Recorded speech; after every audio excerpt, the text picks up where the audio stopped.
Hey everyone, and welcome back to Clinical Physio with me, Khalid Maidan. Today we're going to be taking you through palpation of the elbow joint. When palpating the elbow, there are key things we need to feel for, including laxity, tone, swelling, deformity, but perhaps most importantly is pain, as this can give us the biggest clue behind our patient's pathology. So as to not slow your video down, we're not going to be comparing the affected and unaffected sides. But it's vitally important that you do this in practice so you can look for key differences between the two. So, time to get into our main video. Let's get clinical. So to start with our patient, we're going to go through palpation of the elbow with our patient's arm in a supinated position. And this means we can access the anterior and medial structures of the elbow. And the first thing we're going to be palpating is the distal biceps tendon. And the distal biceps tendon can be found here in the center of the cubital fossa. Now, as well as pain for any kind of biceps dysfunction, one of the main pathologies we might look at here is a distal biceps tendinopathy. And if you palpate right in the center of this fossa, this is where you'll find that tendon.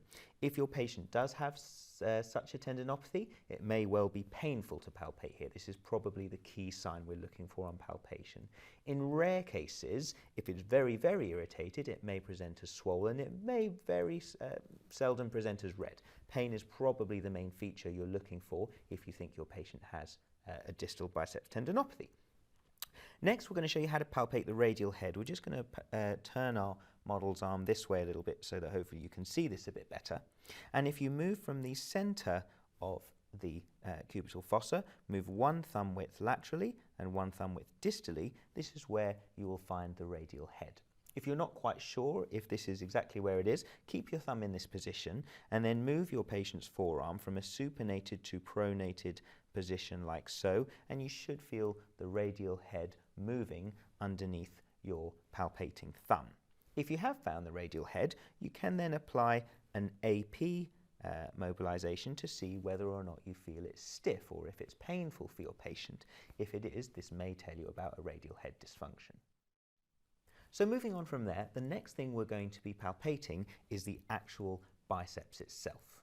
Now, the first thing we can do is actually feel through the muscle belly just to check if it's painful. So we can run from the distal tendon in the cubital fossa up through the muscle belly and up towards the long head of biceps tendon, which is located in the anterior shoulder. We can also ask our patient to tense their biceps just so that we can feel it in a contracted state as well. Thank you very much. And the main thing we're doing here is just checking if there's any sort of pain around the biceps belly. If there is, this may tell us about a biceps dysfunction. But also we need to look at the actual position of the biceps muscle belly itself. If we ask our model to tense her arm again, we can see that the actual muscle belly sits in a very central position along the humerus. Thank you.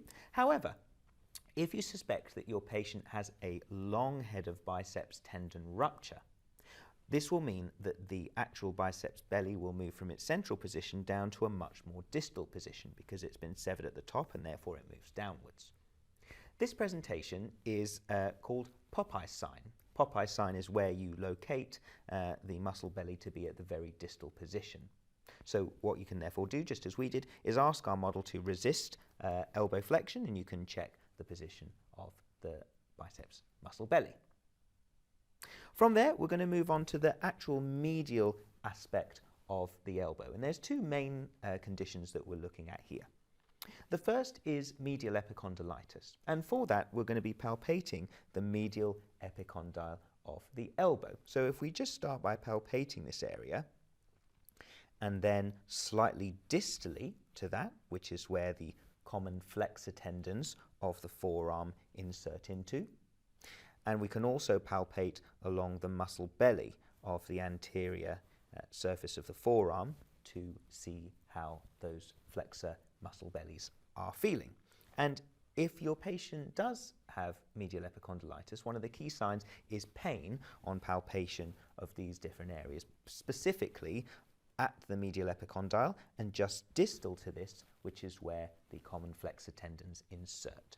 In some very irritated presentations of this condition, you may find a little bit of swelling around here.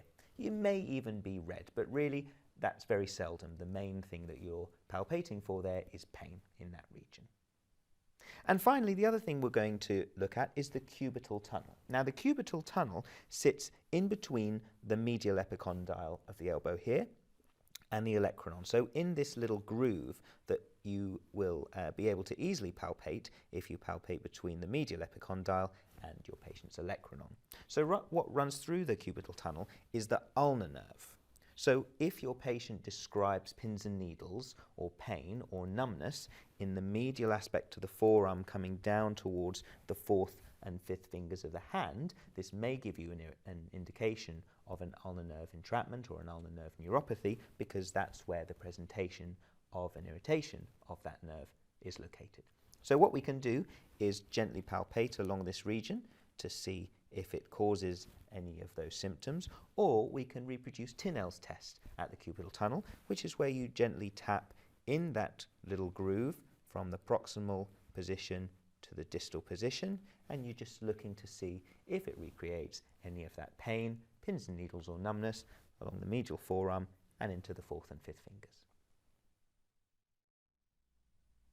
So now we're going to be palpating some of the lateral structures around the elbow, and to do this we're going to have our patient's elbow and forearm in a pronated position. Now there's 4 particular points that we're going to be palpating here, and each of these points are linked to the condition of lateral epicondylitis. The main symptom that we may be palpating for, if we're looking at these different structures, is pain, because that is the main symptom that people will have when you palpate the areas if they do have lateral epicondylitis. In some rare occasions there may be swelling or even redness on the surface, but that's very rare in a very irritated presentation. Pain is the main thing we're looking for. So here are the 4 points. The first is the lateral epicondyle itself, which is located on the very lateral point of the elbow, a bony ridge structure, and so we're just going to palpate around this region, particularly the most anterior and inferior point of that structure, because that's where the common extensor tendon inserts into. The next point is from the lateral epicondyle and then 2 thumb widths proximally, which is where the extensor carpi radialis longus muscle inserts into, and this particular point is called the anterolateral supracondylar ridge. From there we're going to palpate the actual common extensor tendon. It's the common extensor muscles of the forearm that insert into the lateral epicondyle, which can be irritated, that gives someone lateral epicondylitis. And to find this tendon, we simply palpate the lateral epicondyle and then come slightly distally to this and just rub our thumb over it to see if it's painful. And finally is the muscle belly of the common extensor muscles. And so we're just going to be palpating here with our thumb along the posterior aspect of the forearm to see whether or not this is painful.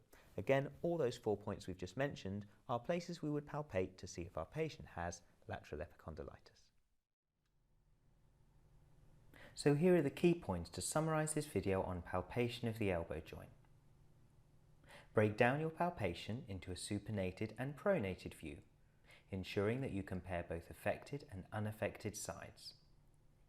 When palpating your patient, look for deformity, swelling, laxity, tone, and most importantly, pain. You can also look for signs of specific pathology in each view, as we've highlighted throughout the video. And that completes our video on palpation of the elbow joint. Next, I'd suggest you have a look at other videos in the clinical physio assessment catalogue for the elbow, including active range of movement, passive range of movement, and resisted tests. Thank you as always for watching, and we'll see you again soon here on Clinical Physio.